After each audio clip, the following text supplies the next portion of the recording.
중국이 일본에게 최후 통첩을 보냈습니다. 총리의 목을 내놓으라고. 일본 열도는 미사일 사정권에 갇혔고 미국마저 침묵했습니다. 절체절명의 순간 일본은 워싱턴으로 달려갔습니다. 로비 자금 10조 원을 들고. 계획은 간단했죠. 돈 몇 푼이면 한국은 기꺼이 우리 방패가 되어줄 것이다.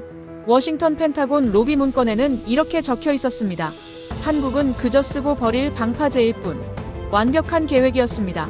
하지만 일본이 죽어도 몰랐던 게 하나 있었습니다.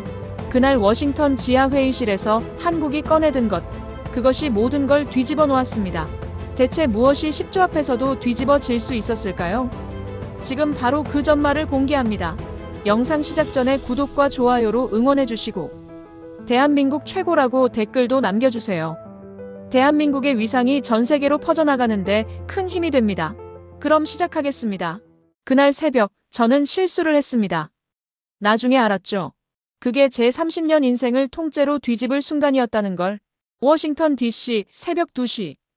백악관 웨스트윙 지하 복도는 빗물 냄새로 가득했습니다.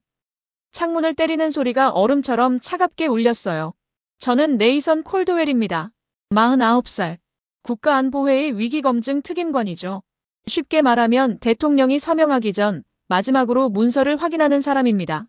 제가 도장 찍으면 역사가 바뀌고 안 찍으면 전쟁이 멈춥니다. 책상 위엔 서류가 쌓여 있었어요. 동중국해 긴장 고조, 대만 해협 위기, 매일 보는 단어들이었습니다. 저는 이 일을 15년 했습니다. 처음엔 정의감이 있었어요. 세상을 지킨다는 자부심도 있었죠.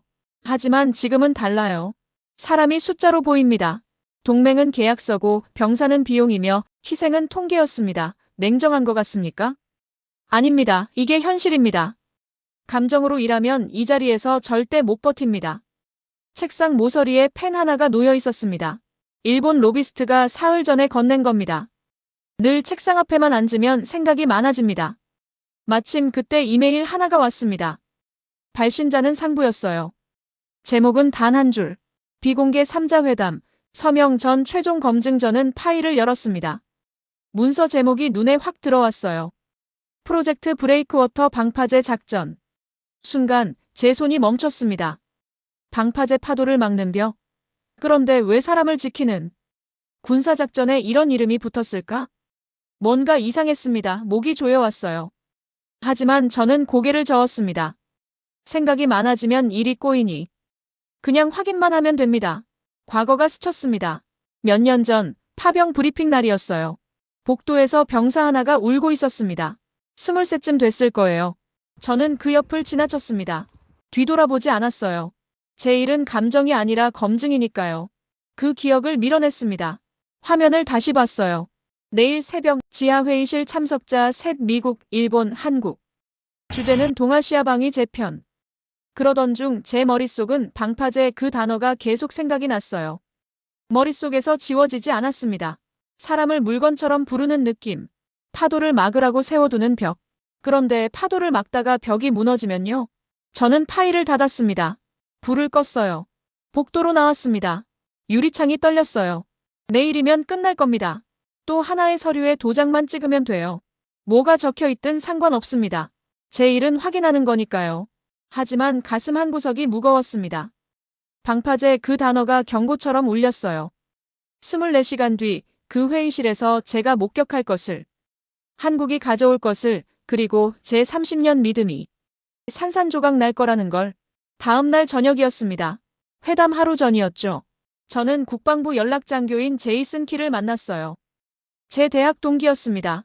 펜타곤 근처 작은 술집. 구석자리에 앉았죠. 제이슨은 맥주를 한 모금 마시고 입을 열었습니다.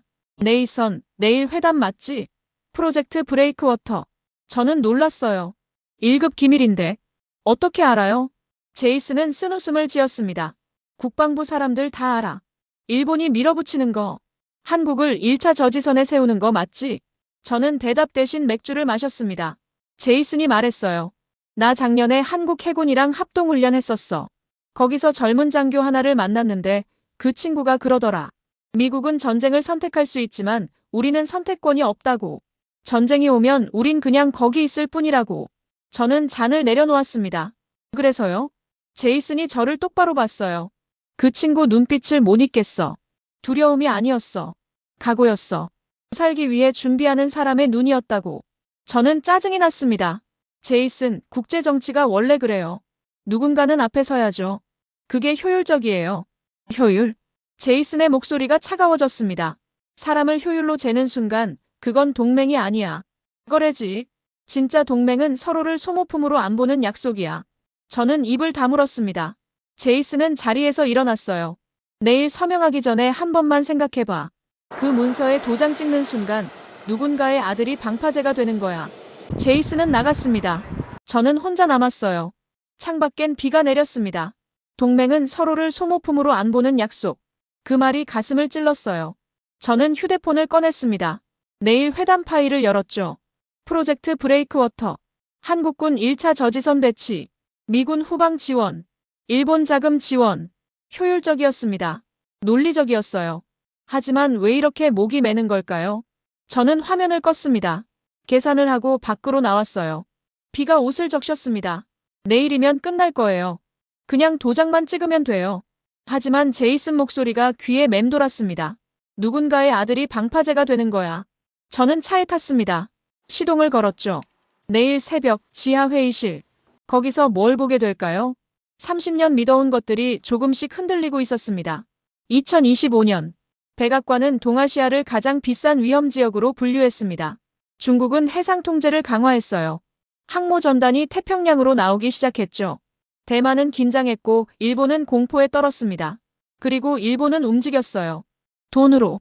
일본 총리 다카이치 사나의 체제는 방위 예산을 늘렸습니다. 하지만 예산만으론 부족했죠. 그들은 워싱턴을 움직이기 시작했어요. 로비였습니다. 일본 방위성 전략 기획국 실무총책 가네코료. 그는 워싱턴을 드나들며 의원들을 만났습니다. 고급 레스토랑에서 스테이크를 썰며 속삭였죠. 중국을 막으려면 한국을 써야 합니다. 그들은 최전선에 있으니까요. 의회는 흔들렸어요. 저도 브리핑을 받았습니다. 내부 회의실에서였죠. 백악관 정무라인 매들린 크로프트가 말했습니다. 브래들리 차관보 숫자를 보세요. 일본은 미국 국채 최대 보유국입니다. 그들이 움직이면 의회가 움직여요. 이건 정치예요. 저는 자료를 넘겼습니다. 한국 병력 배치도. 1차 저지선. 손실 예상치. 한 줄이 눈에 박혔어요. 한국군 예상 손실 관리 가능 수준. 관리 가능. 그 단어가 목을 조였습니다. 한편 한국은 달랐습니다. 새 대통령 이재명이 취임했어요. 그는 자주와 실용을 내세웠습니다. 우리는 더 이상 누군가의 방패가 아닙니다. 언론은 떠들었죠. 하지만 워싱턴은 비웃었어요. 펜타곤 내부 브리핑에서 누군가 말했습니다. 한국은 결국 우리 프레임 안에 있어요. 기술력은 있지만 독자 행동은 못해요. 압박하면 움직입니다. 저도 그렇게 믿었어요. 그런데 이상한 보고가 올라오기 시작했습니다. 한국국방과학연구소 예산 증액, 지하시설 확장, 비공개 프로젝트 가동. 저는 무시했어요. 한국이 뭘 하겠어요. 미국 기술 없이는 못 움직입니다. 그리고 사흘 전이었습니다. 가네코료가 워싱턴에 왔어요. 두툼한 서류 가방을 들고. 그는 제 사무실을 찾아왔습니다. 차관보님 준비됐습니다. 뭐가요? 프로젝트 브레이크워터. 최종안입니다. 그는 서류를 꺼냈어요. 저는 훑어봤습니다. 한국군 1차 저지선 고정. 미군 후방 지휘. 일본 자금 및 보급 지원. 깔끔했어요. 효율적이었죠. 가네코가 말했습니다. 한국은 동의할 겁니다. 우리가 상황을 만들면 돼요. 중국 위협을 부각시키고 반중 감정을 자극하면 그들은 감정적으로 움직입니다. 감정적. 그 단어가 귀에 걸렸어요. 한국인들은 언제나 뜨겁지 않습니까? 애국심을 건드리면 알아서 움직여요. 우리는 그걸 방패로 쓰면 됩니다. 저는 펜을 돌렸습니다. 일본이 제공하는 건 뭔가요? 가네코는 미소 지었어요. 자금입니다. 의회 로비 자금도 준비했어요. 이미 상원 의원 12명이 우리 편입니다. 저는 고개를 끄덕였습니다. 합리적이었어요. 미국은 피를 아끼고 일본은 돈을 내고 한국은 최전선을 맞는 겁니다. 국제정치의 공식이었죠. 가네코가 물었습니다. 언제 서명할 수 있습니까? 저는 달력을 봤어요. 모레 새벽. 비공개 회담으로 잡겠습니다. 완벽합니다. 가네코는 악수를 청했어요. 저는 그의 손을 잡았습니다. 매끄러웠어요. 기름진 손이었죠. 그가 나간 뒤 저는 창밖을 봤습니다. 비가 내렸어요. 모든 게 정해진 것 같았습니다. 한국은 어차피 선택권이 없어요. 압박하면 움직일 겁니다. 하지만 가슴 한 구석이 무거웠습니다. 제이슨 말이 떠올랐어요. 동맹은 서로를 소모품으로 안 보는 약속. 저는 고개를 저었습니다. 감정을 지워야 해요. 책상 위 서류를 다시 펼쳤습니다. 프로젝트 브레이크워터. 이틀 뒤면 이 문서에 도장이 찍힐 겁니다. 그리고 한국은 방파제가 되는 거죠. 저는 서류를 덮었습니다. 모든 게 계획대로였어요. 하지만 저는 몰랐습니다. 이틀 뒤 그 지하 회의실에서 한국이 가져올 것을, 그리고 제 30년 상식이 박살날 거라는 걸. 회담 당일 새벽이었습니다. 시계는 2시를 가리켰어요. 저는 백악관 지하로 내려갔습니다. 복도는 어두웠어요. 형광등이 깜빡거렸죠. 공기는 축축했습니다. 지하 2층. 지도에 없는 회의실이었어요. 룸사이라는 이름이 붙어 있었습니다. 보안 등급 최상위. 출입 기록도 남지 않는 곳이죠. 문을 열었습니다. 가네코 료가 먼저 와 있었어요. 완벽한 정장 차림이었습니다. 하지만 테이블 위에 올린 손이 떨리고 있었죠. 그럴만했어요. 사흘 전 베이징에서 날아온 전문. 중국이 일본 총리의 목을 요구했습니다. 외교적 항의가 아니었어요. 실질적인 위협이었죠. 차관보님. 가네코가 일어나 악수를 청했습니다. 손바닥이 축축했어요. 저는 자리에 앉았습니다. 테이블 위엔 서류가 놓여 있었어요. 프로젝트 브레이크워터. 최종본이었습니다. 가네코가 입을 열었습니다. 시간이 없습니다. 중국 항모 전단이 움직이고 있어요. 대만의 여부로. 저는 서류를 펼쳤습니다. 핵심은 간단했어요. 한국군을 1차 저지선에 배치. 중국 해군을 동해에서 저지. 미군은 후방 지휘. 일본은 자금과 보급 지원. 합리적이었습니다. 가네코가 말했습니다. 한국도 내부적으로 동해 분위기입니다. 우리 정보망이 확인했어요. 저는 고개를 들었어요. 정말입니까? 가네코는 고개를 끄덕였습니다. 그들도 중국이 두렵습니다. 압박하면 움직일 겁니다. 저는 다시 서류를 봤어요. 한 문장이 눈에 걸렸습니다. 한국군 예상 손실 관리 가능 수준 acceptable attrition. 관리 가능한 손실. 그 단어가 목을 조였어요. 제이슨 말이 떠올랐습니다. 누군가의 아들이 방파제가 되는 거야. 저는 펜을 집어들었습니다. 서명하기 전에 한국 측 확인이 필요합니다. 가네코의 얼굴이 굳었어요. 뭐가 문제입니까? 이미 다 정리된 건데. 저는 단호하게 말했습니다. 한국 측 입장을 직접 들어야 합니다. 동의했다는 증거를 보기 전엔 서명 불가입니다. 가네코는 불만스러워 보였어요. 하지만 어쩔 수 없었죠. 그때 문이 열렸습니다. 백악관 정무라인 매들린 크로프트가 들어왔어요. 그녀는 저를 쳐다보지도 않고 자리에 앉았습니다. 브래들리 차관보, 시간 낭비 그만하세요. 대통령께서 빨리 처리하라고 하셨어요. 저는 그녀를 봤습니다. 한국 측 확인이 필요합니다. 매들린이 차갑게 웃었어요. 한국은 선택권이 없어요. 우리가 압박하면 따라올 수밖에 없습니다. 그게 현실이에요. 저는 입을 다물었습니다. 가네코가 덧붙였습니다. 한국 특사가 곧 도착합니다. 형식적으로 듣고 진행하시죠. 저는 시계를 봤어요. 2시 30분. 그리고 정확히 2시 35분. 문이 열렸습니다. 빗물에 젖은 회색 코트를 입은 사람이 들어왔어요. 한국 특사였습니다. 수행원은 없었어요. 손에는 낡은 가죽 가방 하나만 들고 있었죠. 그는 평범해 보였습니다. 젖은 안경을 옷자락으로 닦으며 자리에 앉았어요. 저는 속으로 생각했습니다. 불쌍한 사람. 자기가 도축장에 온 줄도 모르는군. 저는 짧게 인사했습니다. 한국 대통령실 과학안보 특사이십니다. 그는 고개를 끄덕였어요. 한서윤입니다. 목소리는 차분했습니다. 감정이 없었죠. 저는 서류를 밀었습니다. 프로젝트 브레이크워터입니다. 검토하시죠. 한서윤은 서류를 집어들었어요. 천천히 읽었습니다. 그리고 서류를 내려놓았습니다. 표정이 바뀌지 않았어요. 저는 물었습니다. 의견이 있으십니까? 한서윤이 입을 열었습니다. 잘 봤습니다. 그게 끝이었어요. 가네코가 기다렸다는 듯 말했습니다. 그럼 동의하시는 겁니까? 한서윤은 고개를 저었습니다. 아니요. 방안 공기가 얼어붙었어요. 한서윤이 계속 말했습니다. 이건 동맹 제안이 아닙니다. 사용설명서네요. 우리를 어떻게 쓰고 버릴지 적어놓은. 가네코의 얼굴이 붉어졌어요. 뭐라고요? 한서윤은 담담했습니다. 우리 아이들의 피로 당신들 방패를 만들겠다. 참 일본답습니다. 매들린이 끼어들었습니다. 감정적인 이야기는 빼시죠. 대안이 있습니까? 한서윤은 가방을 열었어요. 저는 생각했습니다. 항의문이겠지. 혹은 감정적인 호소문. 하지만 그가 꺼낸 건 달랐습니다. 작은 USB 하나였어요. 검은 테이프로 감겨 있었습니다. 한서윤이 말했습니다. 10분만 주십시오. 그 10분이면 지금 여기서 믿는 질서가 바뀝니다. 저는 USB를 바라봤어요. 뭔가 잘못됐다는 느낌이 들었습니다. 저는 USB를 바라봤습니다. 이걸 정말 연결해야 할까요? 가네코가 비웃었어요. 차관보님, 시간 낭비입니다. 저런 쇼에 속으면 안 돼요. 메들린도 거들었습니다. 형식만 지키시죠. 10분 보고 끝냅시다. 저는 망설였어요. 한서윤은 아무 말 없이 저를 봤습니다. 감정 없는 눈빛이었죠. 이상했어요. 애원도 없고 분노도 없었습니다. 그냥 차갑게 기다리고 있었어요.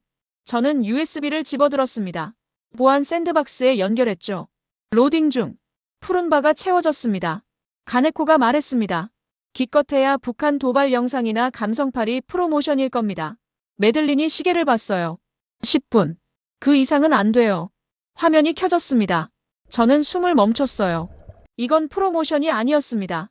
숫자와 그래프가 가득했어요. 텔레메트리 데이터. 기술 검증 자료였습니다. 화면 중앙의 동에 지형도가 펼쳐졌어요. 붉은 점 하나가 움직이고 있었습니다. 빨랐어요. 믿을 수 없을 만큼.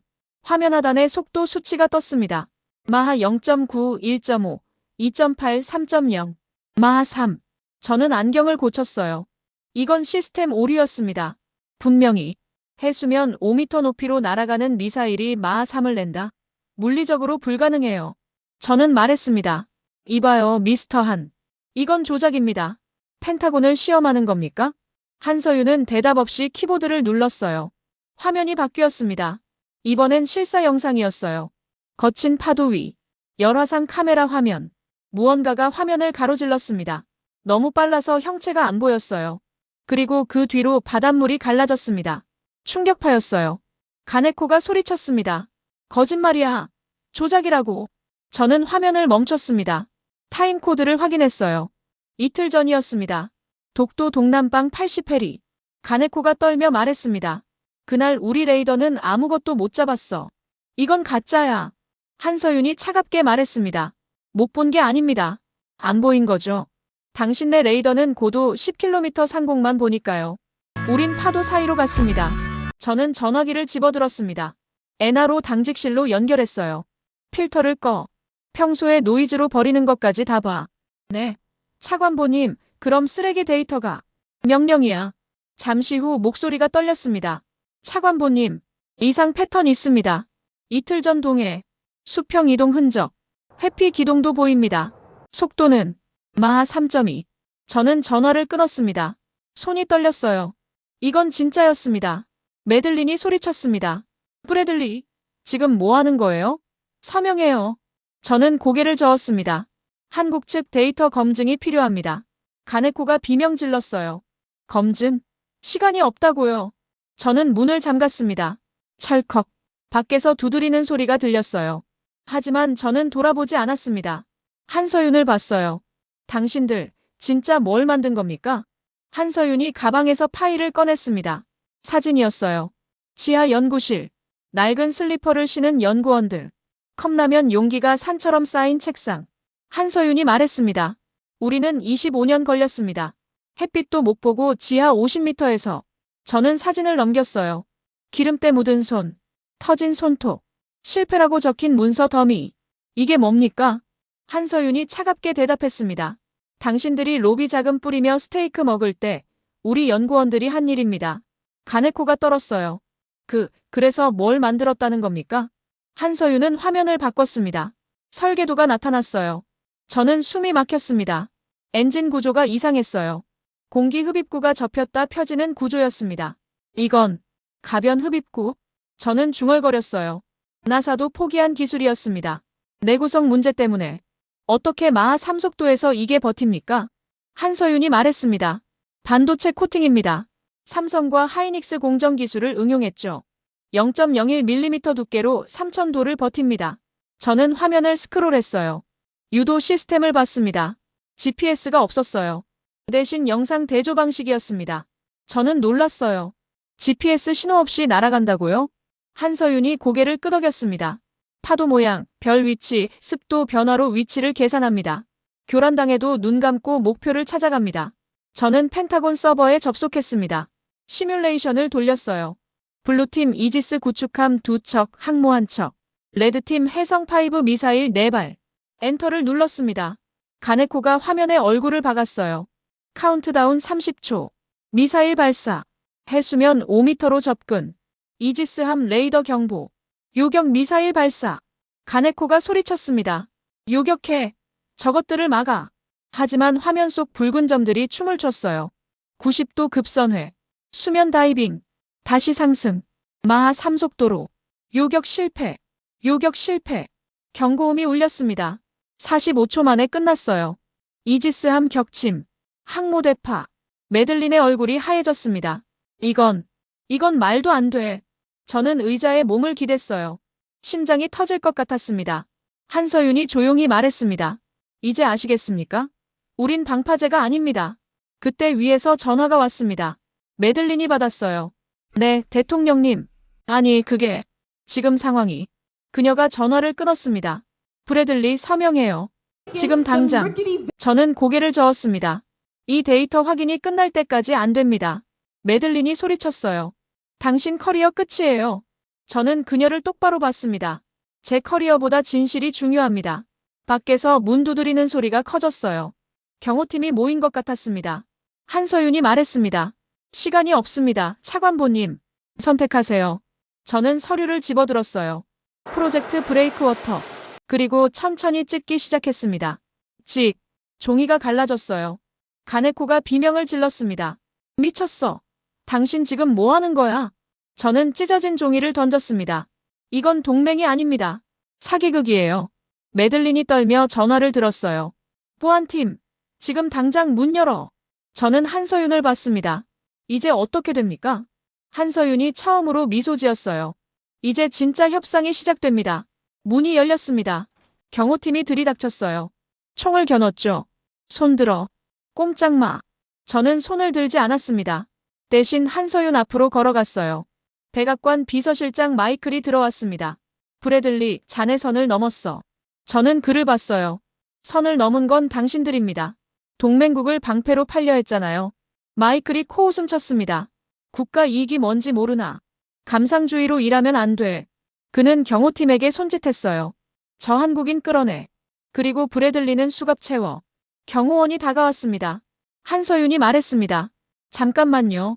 그는 가방에서 태블릿을 꺼냈어요. 화면을 켰습니다. 전 세계 지도가 나타났어요. 한반도를 중심으로 수백 개의 점이 떴습니다. 붉은 점들이었어요. 마이클이 물었습니다. 저게 뭐지? 한서윤이 차갑게 대답했습니다. 우리 미사일 배치도입니다. 312기. 모두 발사 대기 상태죠. 방안이 얼어붙었어요. 저는 화면을 확대했습니다. 점들이 조준하고 있었어요. 중국 항모기지, 일본 도쿄 관저, 오키나와 미군 기지. 가네코가 떨었습니다. 이건 협박이야. 테러라고. 한서윤이 고개를 저었어요. 협박이 아닙니다. 경고죠. 우릴 방파제로 쓰려는 순간 당신들 심장이 먼저 터집니다. 마이클이 소리쳤습니다. 미쳤어. 동맹국 기지를 겨냥한다고. 한서윤의 목소리가 낮아졌습니다. 우리를 지키지 않는 동맹은 동맹이 아닙니다. 배신자는 대가를 치러야죠. 저는 한서윤을 봤어요. 처음으로 그의 눈에서 무언가를 봤습니다.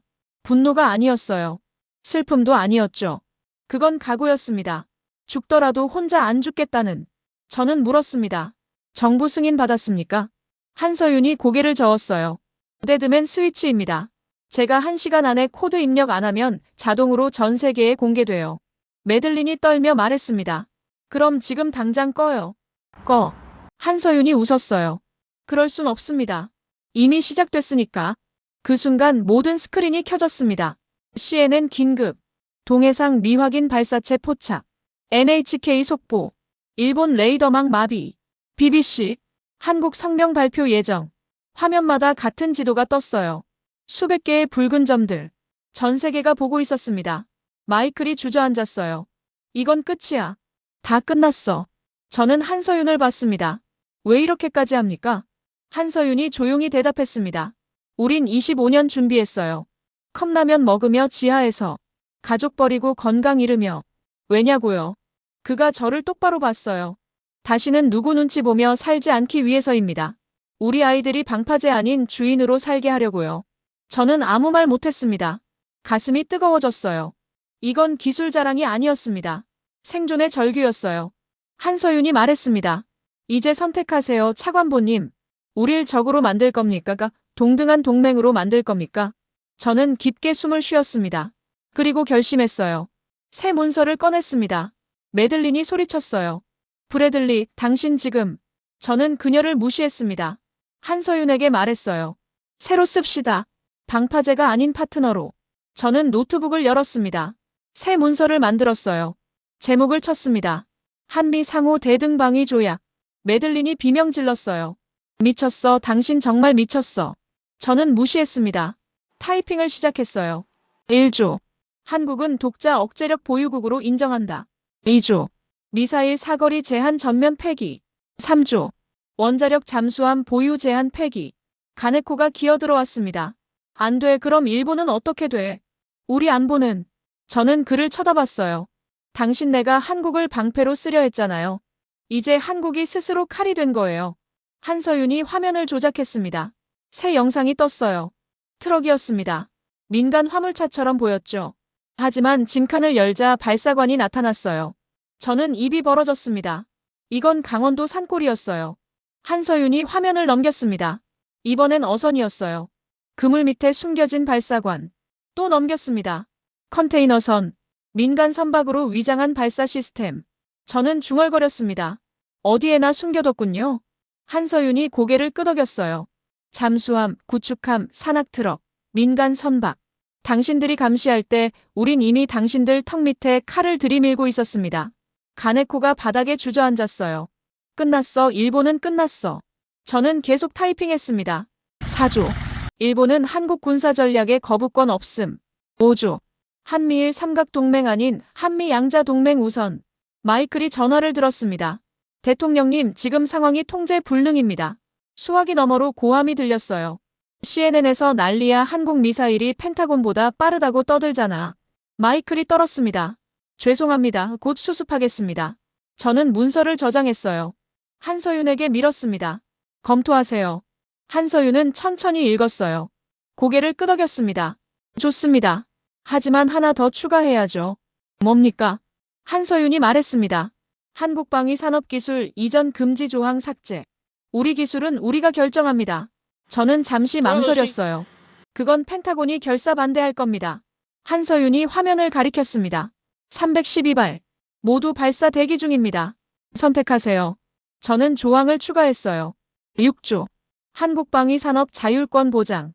매들린이 울먹였습니다. 이건 반역이에요, 반역. 저는 그녀를 봤습니다.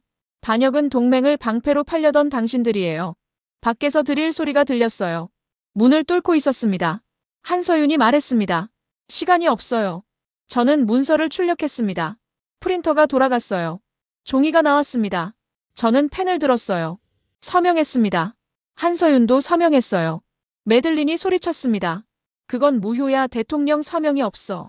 저는 전화를 들었습니다. 대통령 직통 라인이었어요. 각오하고 눌렀습니다. 대통령님, 브래들리입니다. 긴급 보고 드립니다. 뭐야, 지금 상황 정리 안 돼. 새 합의안 만들었습니다. 서명 필요합니다. 뭐라고 자네 월권이야. 저는 깊게 숨 쉬었어요. 대통령님, 지금 전 세계가 보고 있습니다. 한국 미사일을. 이 합의안에 서명 안 하시면 한국은 적이 됩니다. 서명하시면 가장 강력한 동맹이 되고요. 침묵이 흘렀어요. 그리고 목소리가 들렸습니다. 팩스 돌려. 저는 팩스를 보냈습니다. 5분 후였어요. 대통령 서명이 찍힌 문서가 돌아왔습니다. 한서윤이 태블릿을 조작했어요. 화면 속 붉은 점들이 꺼졌습니다. 시스템 대기 모드 전환. 가네코가 바닥에서 울었어요.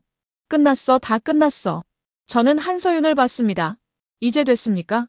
한서윤이 처음으로 편안하게 웃었어요. 이제 시작입니다. 문이 열렸습니다. 경호팀이 멈춰섰어요. 대통령 서명을 본 순간이었죠. 마이클이 전화를 받았습니다. 네, 대통령님, 알겠습니다. 그는 전화를 끊고 저를 봤어요. 브래들리, 자네 살았어. 대통령께서 인정하셨네. 저는 대답 없이 한서윤을 봤습니다. 한서윤은 가방을 챙겼어요. 일어섰습니다. 이제 가겠습니다. 잠깐만요. 제가 불렀어요. 한 가지만 물어보겠습니다. 정말 쏠 생각이었습니까? 한서윤이 멈췄어요. 돌아봤습니다. 쏘지 않으려고 만들었습니다. 하지만 누가 우릴 방파제로 쓰려는 순간 주저없이 쏠 겁니다. 그는 문으로 걸어갔어요. 경호원들이 길을 텄습니다. 아무도 막지 못했어요. 한서윤이 문 앞에서 돌아봤습니다. 차관보님 기억하세요. 유령은 절대 죽지 않습니다. 그리고 사라졌어요. 저는 빈 회의실에 남았습니다. 가네코는 바닥에 주저앉아 있었어요. 메들리는 멍하니 벽을 보고 있었죠. 저는 창문 없는 벽을 봤습니다. 뭔가 바뀌었어요. 30년 믿어온 질서가 무너졌습니다. 미국이 정점이고 나머지는 아래라는 피라미드. 그게 오늘 깨졌어요. 이제 한국은 명령받는 위치가 아니었습니다. 협상하는 위치였죠. 마이클이 말했습니다. 브래들리 자네 펜타곤에서 난리 날 거야. 각오해. 저는 고개를 끄덕였어요. 각오했습니다. 마이클이 나갔습니다. 가네코가 일어났어요.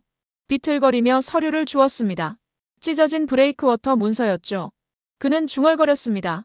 일본은 이제 어떻게 되는 거야? 저는 그를 봤어요. 스스로 강해지세요. 누군가를 방패로 쓰려 하지 말고. 가네코는 고개를 떨구고 나갔습니다. 메들린이 마지막이었어요. 그녀가 문 앞에서 말했습니다. 브래들리 당신 정치 생명 끝이에요. 저는 쓸쓸하게 웃었습니다. 정치 생명보다 중요한 게 있더군요. 뭔데요? 저는 대답했습니다. 사람의 존엄이요. 메들린이 코웃음 쳤어요. 이상주의자. 워싱턴에서 못 살아요. 그녀도 나갔습니다. 저는 혼자 남았어요. 테이블 위엔 새 합의서가 놓여 있었습니다. 한미 상호 대등방위 조약. 저는 그걸 집어들었어요. 무거웠습니다. 종이 한 장이 이렇게 무거울 줄 몰랐어요. 하지만 동시에 가벼웠습니다. 가슴이 뚫린 것처럼 시원했어요. 30년 만에 처음이었습니다. 옳은 일을 했다는 느낌. 저는 불을 껐습니다. 복도로 나왔어요. 새벽 5시였습니다. 밖은 여전히 어두웠어요. 하지만 비는 그쳤습니다. 저는 걸었습니다. 주차장으로. 차에 탔어요. 시동을 걸었습니다. 라디오가 켜졌어요. 뉴스가 나왔습니다. 속보입니다. 한미 세방위 조약 체결. 한국 독자 억제력 인정. 저는 라디오를 껐어요. 조용히 운전했습니다. 집으로 가는 길이었죠. 하지만 뭔가 달랐어요. 길이 달라 보였습니다. 아니, 제가 달라진 거였어요. 저는 더 이상 계산하는 기계가 아니었습니다. 사람이었어요. 집에 도착했습니다. 문을 열고 들어갔어요. 거실 소파에 앉았습니다. 창밖이 밝아오고 있었어요. 해가 뜨고 있었습니다. 저는 처음으로 생각했어요. 오늘이 어제와 다른 날이라고. 세상이 바뀌었다고. 그리고 제가 그 변화를 만들었다고. 무서웠습니다. 하지만 후회는 없었어요. 한서윤의 마지막 말이 떠올랐습니다. 유령은 절대 죽지 않습니다. 저는 웃었어요. 그래요. 이제 세상은 알게 될 겁니다. 한국을 함부로 다루면 안 된다는 걸. 그들은 조용하지만 강하다는 걸. 밀어붙이면 밀려나지만 건드리면 되받아친다는 걸. 저는 눈을 감았습니다. 잠이 왔어요. 30년 만에 편안한 잠이었습니다. 사흘이 지났습니다. 저는 출근하지 않았어요. 펜타곤에서 전화가 왔습니다. 백악관에서도 왔죠. 저는 받지 않았어요. 넷째 날 아침이었습니다.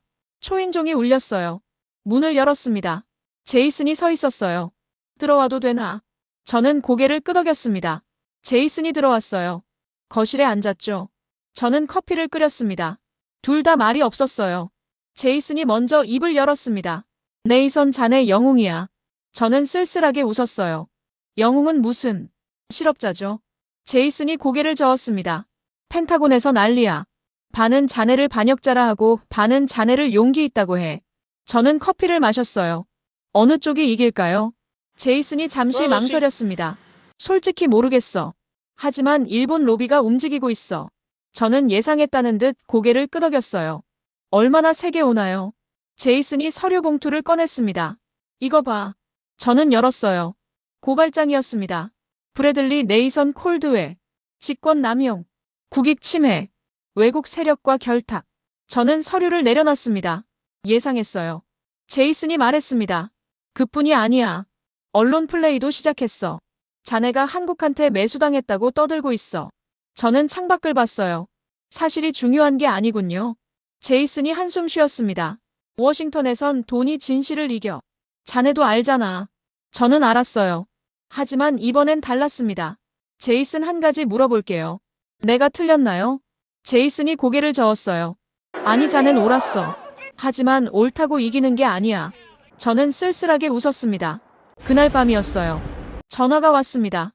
모르는 번호였죠. 받았습니다. 여보세요. 목소리가 들렸어요. 차관보님 저입니다. 한서윤이었어요. 저는 놀랐습니다. 어떻게 제 번호를? 한서윤이 조용히 말했습니다. 알고 있습니다. 지금 상황. 저는 침묵했어요. 한서윤이 계속 말했습니다. 일본이 당신을 무너뜨리려 합니다. 로비 자금으로. 저는 한숨 쉬었어요. 알아요. 한서윤이 물었습니다. 후회하십니까? 저는 잠시 생각했어요. 그리고 대답했습니다. 아니요. 단 1초도. 한서윤이 조용히 웃었어요. 그럼 됐습니다. 뭐가요? 한서윤이 말했습니다. 우린 당신을 지킵니다. 당신이 우릴 지켜줬으니까. 저는 가슴이 뜨거워졌어요. 어떻게요? 한서윤이 대답했습니다. 방법은 있습니다. 기다리세요. 전화가 끊겼어요. 저는 멍하니 앉아 있었습니다. 이틀 후였습니다. 폭탄이 터졌어요. 뉴욕타임스 일면이었습니다. 일본 로비 문건 유출.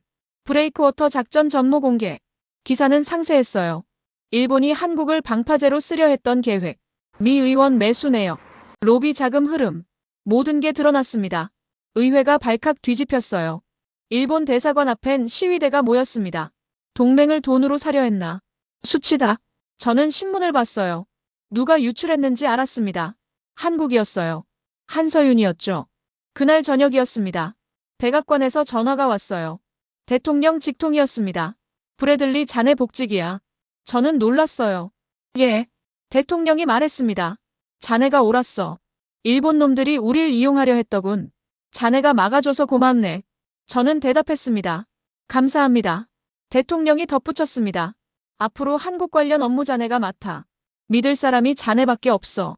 전화가 끊겼어요. 저는 창밖을 봤습니다. 달이 떠 있었어요. 밝았습니다. 폭풍이 지나갔어요. 하지만 저는 알았습니다. 이건 끝이 아니라 시작이라는 걸. 한 달이 지났습니다. 저는 복직했어요. 하지만 달라진 게 있었습니다.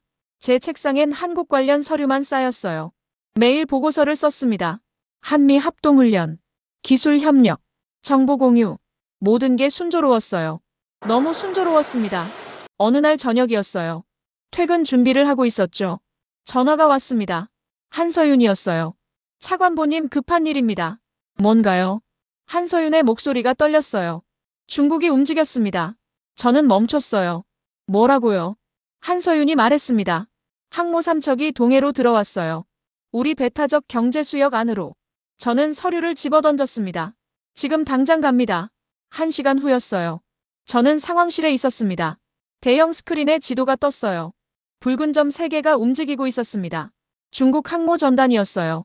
국방장관이 말했습니다. 놈들이 우릴 시험하고 있어. 한국 미사일이 진짜인지. 저는 한서윤에게 전화했습니다. 상황 파악됐습니까? 한서윤이 대답했습니다. 네. 우린 준비됐어요. 쏠 겁니까? 한서윤이 잠시 침묵했어요. 그리고 말했습니다. 명령만 떨어지면. 저는 숨을 깊게 쉬었어요. 대통령이 들어왔습니다. 상황 보고해. 국방장관이 말했습니다. 중국 항모가 한국 수역 침범 중입니다. 한국이 대응 준비 중이고요. 대통령이 물었습니다. 한국 미사일 효과 있나? 저는 대답했습니다. 시뮬레이션상 98% 명중률입니다. 대통령이 고개를 끄덕였어요. 좋아. 한국한테 말해. 쏴도 된다고. 저는 놀랐습니다. 각하, 그건 전쟁입니다. 대통령이 차갑게 말했습니다. 중국이 먼저 선 넘었어. 우린 한국 편이야. 저는 전화를 들었어요. 손이 떨렸습니다. 한서윤에게 연결했어요. 허가 떨어졌습니다. 한서윤이 조용히 말했습니다. 알겠습니다. 잠깐. 제가 불렀어요. 네. 한서윤이 대답했습니다. 저는 물었습니다. 정말 쏠 겁니까? 한서윤이 말했습니다. 우린 방파제 아닙니다. 하지만 건드리면 되받아쳐요. 전화가 끊겼어요. 스크린을 봤습니다. 한반도 동해안에서 점 4개가 생겼어요. 발사됐습니다. 해성 5였어요. 상황실이 조용해졌습니다. 모두가 화면을 봤어요. 4개의 점이 무서운 속도로 움직였습니다. 마하 3이었죠. 중국 항모가 요격 미사일을 쏘았어요. 하지만 해성5는 피했습니다. 급선회, 수면 다이빙, 재상승, 요격 미사일이 허공을 갈랐어요. 국방장관이 중얼거렸습니다. 미친. 저게 가능해. 1분이 지났습니다. 해성5가 목표에 근접했어요. 300m, 200m, 100m, 그리고 폭발음이 들렸습니다. 스크린에서 붉은 점 하나가 사라졌어요. 중국 항모가 맞았습니다. 상황실이 술렁였어요. 누군가 환호했습니다. 하지만 저는 웃을 수 없었어요. 이건 시작이었습니다. 전쟁이. 대통령이 말했습니다. 브래들리 중국 반응 예측해. 저는 대답했습니다. 보복할 겁니다. 확실히. 대통령이 고개를 끄덕였어요. 그럼 우린 준비해야지. 저는 전화를 들었습니다. 한서윤에게 다시 걸었어요. 명중했습니다. 한서윤이 조용히 말했습니다. 알고 있어요. 이제 어떻게 됩니까? 한서윤이 대답했습니다. 중국이 올 겁니다. 더 세게. 저는 물었습니다. 버틸 수 있습니까? 한서윤이 웃었어요. 우린 25년 준비했어요. 이제 증명할 시간입니다. 전화가 끊겼어요. 저는 창밖을 봤습니다. 알겠습니다. 그날 밤 저는 집에 돌아가지 못했습니다. 상황실에 남아 있었어요. 소파에 몸을 던졌죠. 하지만 잠이 오지 않았습니다. 천장을 봤어요. 형광등이 윙윙거렸습니다. 머릿속엔 폭발 장면만 맴돌았어요. 중국 항모가 불타는 모습. 그 안에 있었을 사람들. 제 서명 때문이었습니다. 제 선택 때문에 사람들이 죽었어요. 새벽 4시였습니다. 문이 열렸어요. 제이슨이 들어왔습니다. 커피 2잔을 들고 있었죠. 못 자는구나. 제이슨이 커피를 건넸어요. 저는 받아들었습니다. 하지만 마시지 못했어요. 제이슨이 옆에 앉았습니다. 자책하지 마. 자네 잘못이 아니야. 저는 쓸쓸하게 웃었어요. 제 서명이 없었으면 이런 일도 없었을 겁니다. 한국이 미사일 쏠 이유도 없었고 중국이 도발할 이유도 없었죠. 제이슨이 고개를 저었습니다. 아니야. 자네가 서명 안 했어도 전쟁은 왔을 거야. 더 비겁한 방식으로. 한국을 방패로 세우고 우린 뒤에 숨는 방식으로 말이야. 저는 대답하지 못했습니다. 제이슨이 계속 말했어요. 네이선 자넨 한국에게 선택권을 준 거야. 방패가 되느냐 칼이 되느냐. 그들은 칼을 택했고 지금 싸우고 있어. 그게 존엄이야. 존엄. 그 단어가 가슴을 쳤습니다. 하지만 사람들이 죽었어요. 저는 커피를 마셨습니다. 식어서 쓰기만 했어요. 전화가 울렸습니다. 한서윤이었어요. 저는 받았습니다. 여보세요. 한서윤의 목소리가 들렸어요. 차분했습니다. 차관보님 괜찮으십니까? 저는 솔직하게 말했습니다. 아니요. 괜찮지 않아요. 사람들이 죽었습니다. 제 결정 때문에. 한서윤이 잠시 침묵했어요. 그리고 조용히 말했습니다. 우리 연구원 하나가 있었습니다. 이 박사라는 분이었죠. 그분이 돌아가시기 전에 남긴 말이 있어요. 저는 듣고 있었습니다. 한서윤이 계속했어요. 우리가 만드는 건 죽이는 무기가 아니다. 살리는 무기다.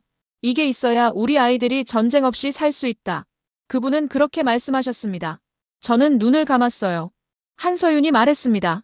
차관보님, 오늘 중국 항모를 쏜 건 우리가 강해서가 아닙니다. 약하면 짓밟히니까 쏜 거예요.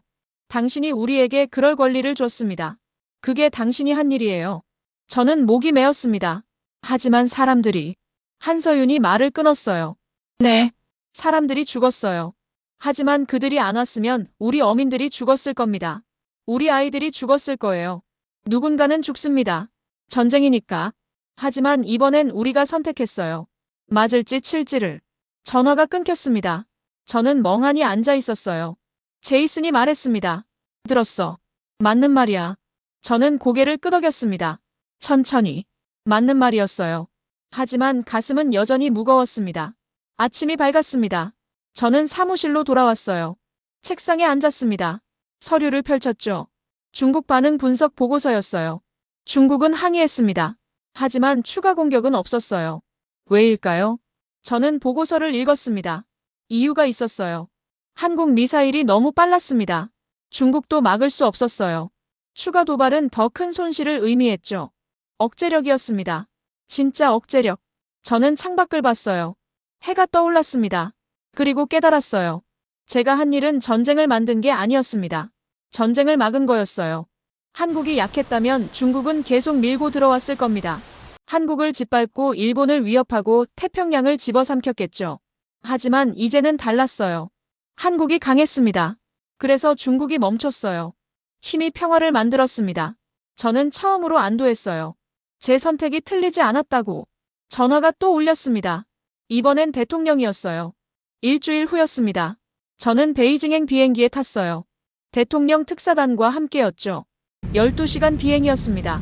창밖을 봤어요. 구름이 펼쳐져 있었습니다. 제 옆자리엔 제이슨이 앉아 있었어요. 긴장되나? 제이슨이 물었습니다. 저는 고개를 끄덕였어요. 중국이 뭘 요구할지 모르겠어요. 제이슨이 말했습니다. 그들도 겁먹었어. 한국 미사일을 봤으니까. 우리가 유리해. 저는 그랬으면 좋겠다고 생각했습니다. 베이징에 도착했어요. 인민대회당으로 갔습니다. 거대한 건물이었죠. 회의실로 안내받았어요. 중국 대표단이 기다리고 있었습니다. 외교부장 왕이었어요. 표정이 굳어 있었죠. 앉으시죠. 왕이 말했습니다. 저희는 자리에 앉았어요. 왕이 서류를 꺼냈습니다. 미국은 한국을 통제해야 합니다. 그들의 미사일은 지역 안정을 해칩니다. 저는 고개를 저었어요. 한국은 자주국입니다. 우리가 통제하지 않아요. 왕이 목소리를 높였습니다. 그럼 우리 항모를 공격한 건 누구 책임입니까? 저는 차분하게 말했습니다. 당신네가 먼저 한국 수역을 침범했습니다. 방어였어요. 왕이 책상을 쳤습니다. 방어라고요. 우리 수병 32명이 죽었어요. 저는 침묵했습니다. 무거운 공기가 흘렀어요. 그때 문이 열렸습니다. 한서윤이 들어왔어요. 저는 놀랐습니다. 여기 왜 왔죠? 한서윤이 조용히 말했습니다. 한국도 이 회담의 당사자입니다. 왕이 비웃었어요. 한국. 작은 나라 주제에 감히.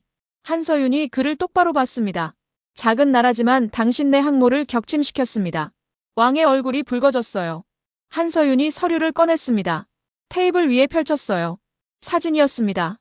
중국 해군기지 위성 사진이었어요. 항모 두 척이 정박해 있었죠. 한서윤이 말했습니다. 이게 닝보 기지입니다. 항모 두 척. 구축함 6척. 모두 우리 사정권 아닙니다. 왕이 떨었어요. 협박입니까? 한서윤이 고개를 저었습니다. 사실입니다. 우리 해성5는 4,000km를 날아갑니다. 베이징까지 15분이면 됩니다. 방안이 얼어붙었어요. 왕이 침을 삼켰습니다. 한서윤이 계속 말했어요. 우린 전쟁 원하지 않습니다. 하지만 건드리면 끝까지 갑니다. 선택하세요. 왕이 잠시 망설였습니다. 그리고 입을 열었어요. 우리 조건이 있습니다. 말씀하세요. 한서윤이 대답했습니다. 왕이 말했습니다. 한국 미사일 배치 동결, 추가 개발 중단, 그리고 기술 공개. 한서윤이 단호하게 말했습니다. 불가능합니다. 왕이 소리쳤어요. 그럼 협상 끝입니다. 한서윤이 일어났습니다. 좋습니다. 그럼 우린 준비하겠습니다. 다음 도발 때 닝보 기지부터 치겠어요. 왕이 벌떡 일어났어요. 앉으시오. 다시 이야기합시다. 한서윤이 천천히 앉았습니다. 왕이 한숨을 쉬었어요. 그럼 최소한 배치 규모 제한은? 한서윤이 고개를 저었습니다. 제한 없습니다. 우리가 필요한 만큼 배치합니다. 왕이 절망적인 표정이었어요. 그럼 우리한테 남는 게 뭡니까? 한서윤이 말했습니다. 평화입니다. 우리를 건드리지 않으면 우리도 안 칩니다. 그게 거래예요. 왕이 한참을 생각했습니다. 그리고 마지못해 고개를 끄덕였어요. 알겠습니다. 한서윤이 저를 봤습니다. 차관보님 문서 준비하시죠. 저는 노트북을 열었어요. 새 합의문을 작성하기 시작했습니다. 한중 상호 불가침, 한국 방위권 인정, 중국 도발 금지. 타이핑하면서 생각했어요. 세상이 바뀌고 있다고. 한국이 이제 협상 테이블의 주인이 됐다고. 2시간 후였습니다. 문서가 완성됐어요. 왕이 서명했습니다. 한서윤도 서명했죠. 저도 미국 대표로 서명했습니다. 회담이 끝났어요. 밖으로 나왔습니다. 한서윤이 저에게 다가왔어요. 차관보님 감사합니다. 저는 고개를 저었습니다. 제가 감사해야죠. 당신들이 해냈어요. 한서윤이 조용히 웃었습니다. 우리 함께 했습니다. 저는 악수를 청했어요. 한서윤이 잡았습니다. 그의 손은 여전히 거칠었어요. 굳은 살이 박혀 있었죠. 25년의 흔적이었습니다. 저는 그 손을 꽉 잡았어요. 베이징 하늘은 맑았습니다. 워싱턴으로 돌아왔습니다. 백악관 집무실이었어요. 대통령이 기다리고 있었습니다. 브래들리 잘했네. 대통령이 악수를 청했어요. 저는 그의 손을 잡았습니다. 중국이 물러섰어. 한국 덕분이야. 대통령이 창밖을 봤어요. 이제 동아시아 판이 바뀌었네. 한국이 중심축이 됐어. 저는 고개를 끄덕였습니다. 그들은 자격이 있습니다. 대통령이 저를 봤어요. 자네 덕분이야. 자네가 그날 서류 찢지 않았으면 우린 한국을 잃었을 거야. 저는 쓸쓸하게 웃었습니다. 저는 그냥 옳은 일을 했을 뿐입니다. 대통령이 말했습니다. 그게 제일 어려운 거야. 나흘 후였습니다.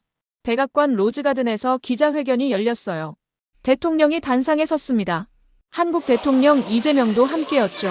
대통령이 말했습니다. 오늘 우리는 새로운 역사를 씁니다. 한미동맹은 더 이상 보호자와 피보호자가 아닙니다. 동등한 파트너입니다. 박수가 터졌어요. 이재명 대통령이 마이크를 잡았습니다. 우리는 오랫동안 기다렸습니다. 스스로 설 수 있는 날을. 오늘이 그날입니다. 기자들이 카메라를 눌렀어요. 플래시가 터졌습니다. 저는 뒤에서 지켜봤어요. 가슴이 벅찼습니다. 그날 밤이었습니다. 제 사무실로 택배가 왔어요. 한국에서 온 거였습니다. 열었어요. 낡은 수첩이 들어있었습니다. 이 박사의 연구 일지였어요. 메모가 붙어 있었습니다. 한서윤의 글씨였죠. 차관보님께. 이분이 당신을 만났으면 좋아했을 겁니다. 우리 모두 감사합니다. 저는 수첩을 펼쳤어요. 첫 장에 적혀 있었습니다. 2012년 2월 14일 314번째 실험 실패. 하지만 포기 못한다. 우리 아이들 미래가 걸렸으니까. 저는 한 장 한 장 넘겼습니다. 컵라면 국물 자국, 커피 얼룩, 땀 흔적. 마지막 장에 도착했어요. 거친 글씨로 적혀 있었습니다. 우리는 침묵한다. 역사가 우리를 증명할 때까지. 저는 수첩을 덮었어요. 눈물이 났습니다. 25년. 그들이 지하에서 보낸 25년. 그게 오늘을 만들었습니다. 저는 수첩을 가슴에 안았어요. 일주일 후였습니다. 저는 펜타곤 브리핑룸에 있었어요. 장성들이 모여 있었습니다. 화면에 새 전략 지도가 떴어요. 태평양 방위 체계였습니다. 이제 한국이 핵심 축이었어요. 중국 견제, 일본 협력, 미국 후방 지원. 완전히 바뀌었습니다. 한 장성이 물었습니다. 한국 믿을 수 있습니까? 저는 단호하게 대답했어요. 그들은 25년 준비했습니다. 그 누구보다 확실합니다. 브리핑이 끝났어요. 복도로 나왔습니다.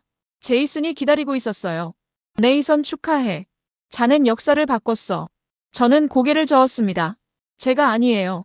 한국이 바꿨죠. 저는 그냥 문을 열어줬을 뿐입니다. 제이슨이 어깨를 두드렸어요. 그 문 여는 게 제일 어려운 거야. 저는 웃었습니다. 주차장으로 갔어요. 차에 탔습니다. 시동을 걸었죠. 라디오가 켜졌습니다. 뉴스가 나왔어요. 한국 해성5 미사일. 세계 최강 무기로 평가. 중국도 러시아도 막지 못해. 저는 라디오를 껐습니다. 조용히 운전했어요. 석양이 지고 있었습니다. 붉은 빛이 하늘을 물들였어요. 아름다웠습니다. 저는 생각했어요. 그날 회의실에서 서류를 찢던 순간 한서윤의 차가운 눈빛, 해성5의 붉은 궤적, 그리고 이 박사의 수첩. 모든 게 지금 이 순간을 만들었습니다. 방파제가 아닌 파트너, 약자가 아닌 강자. 그게 새로운 한국이었어요. 저는 집에 도착했습니다. 문을 열고 들어갔어요. 거실에 앉았습니다. 창밖으로 별이 떠올랐어요. 밝았습니다. 저는 마지막으로 생각했습니다. 이제 세상은 알게 됐다고. 한국을 건드리면 안 된다고. 그들은 조용하지만 무섭다고. 침묵 속에 칼을 숨긴 나라라고. 그리고 그 칼은 진짜라고. 6개월이 지났습니다. 워싱턴에는 봄이 왔어요. 벚꽃이 폈습니다. 저는 포토맥 강변을 걸었어요. 혼자였습니다. 바람이 불었어요. 꽃잎이 날렸죠. 휴대폰이 울렸습니다. 한서윤이었어요. 여보세요. 제가 받았습니다. 차관보님 잘 지내십니까? 한서윤의 목소리는 여전히 차분했어요. 잘 지냅니다. 당신은요? 저는 물었습니다. 한서윤이 말했습니다. 바쁩니다. 해성 6호 개발 중이에요. 더 빠르고 더 조용하게 만들고 있죠. 저는 웃었어요. 멈추지 않는군요. 한서윤이 조용히 대답했습니다. 멈출 수 없습니다. 세상은 여전히 위험하니까요. 맞는 말이었어요. 한서윤이 물었습니다. 그런데 왜 전화하셨는지 아십니까? 모르겠는데요. 저는 대답했습니다. 한서윤이 말했습니다. 오늘이 1년 전 그날입니다. 우리가 처음 만난 날이요. 저는 멈춰섰어요. 정말 1년이 지났군요. 한서윤이 말했습니다. 그날 당신이 서류를 찢지 않았다면 우린 여기 없었을 겁니다. 감사합니다. 저는 목이 메었어요. 아니요. 제가 감사합니다. 당신들이 제게 용기를 줬어요. 잠시 침묵이 흘렀습니다. 한서윤이 말했습니다. 차관보님 언젠가 한국에 오세요. 우리 연구소 보여드리고 싶습니다. 이 박사님 사진도 걸려 있어요. 저는 대답했습니다. 꼭 가겠습니다. 한서윤이 말했습니다. 그럼 건강하세요. 당신도요. 전화가 끊겼어요. 저는 다시 걸었습니다. 강물이 반짝였어요. 햇빛이 부서졌죠.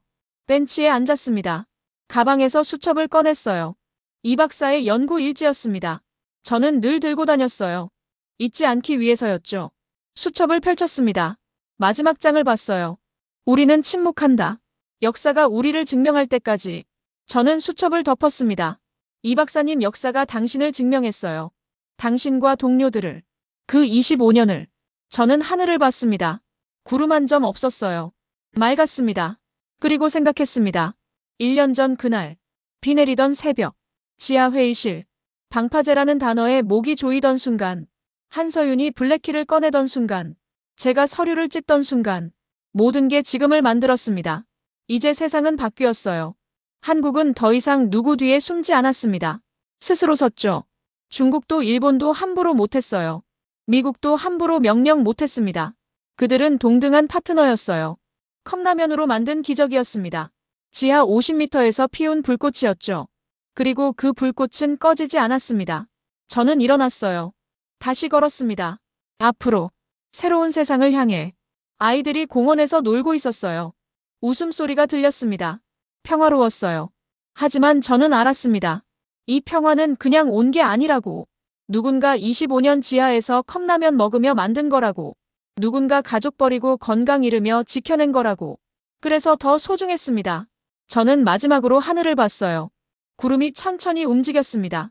그리고 속삭였습니다. 유령은 절대 죽지 않습니다. 여러분, 오늘 이야기 어떠셨습니까? 일본이 우리를 방파제로 쓰려 했던 그 오만한 계획은 우리 연구원들이 25년간 갈고 닦은 침묵의 칼날 앞에 처참하게 무너졌습니다. 컵라면으로 버텨낸 25년. 지하 50m에서 햇빛도 못 보고 가족도 버리며 만들어낸 해성5. 그것이 오늘 대한민국을 지키고 있습니다. 댓글로 여러분 생각을 들려주세요. 우리 연구원분들께 응원의 한마디 남겨주시면 정말 감사하겠습니다. 그리고 이런 이야기가 더 많은 분들께 전해질 수 있도록 구독과 좋아요 부탁드립니다. 알림 설정까지 해주시면 새로운 영상 소식을 가장 먼저 받아보실 수 있습니다. 진짜 강자는 소리 지르지 않습니다. 그저 결과로 증명할 뿐이죠. 우리나라가 그렇습니다. 지금도 보이지 않는 곳에서 대한민국을 지키고 계신 모든 분들께 깊은 존경과 감사를 전합니다. 여러분 가슴이 뜨거워지셨다면 꼭 구독과 좋아요, 그리고 댓글 부탁드립니다. 지금까지 감동사회 TV였습니다. 감사합니다.